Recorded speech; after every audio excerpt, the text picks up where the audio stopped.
বাংলার এক নির্জন গ্রাম শালবন, যেখানে সন্ধ্যা নামলেই শুরু হয় অদ্ভুত নীরবতা। গ্রামের মানুষ একটাই কথা মানে, রাতে কেউ নাম ধরে ডাকলে সাড়া দিও না, কারণ সেটা মানুষ নয়, নিশি। রফিক নামের এক সাহসী ছেলে এসব বিশ্বাস করত না। তার এক রাতে সে দেরি করে বাড়ি ফিরছিল। হঠাৎ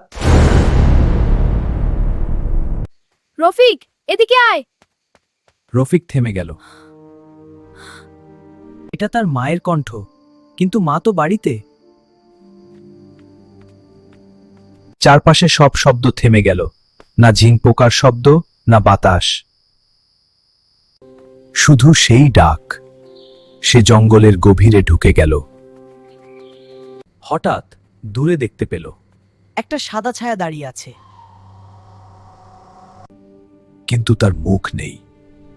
আর একটু কাছে আয়। রফিক বুঝে গেল এটা নিশি। সে দৌড় দিতে গেল। ঠিক তখন তার দাদার কথা মনে পড়ল। পিছনে তাকাবি না, দৌড় দিবি। গ্রামের লোকেরা তাকে অচেতন অবস্থায় পেল। আজও বলে, রাতে কেউ ডাকলে সাড়া দিও না।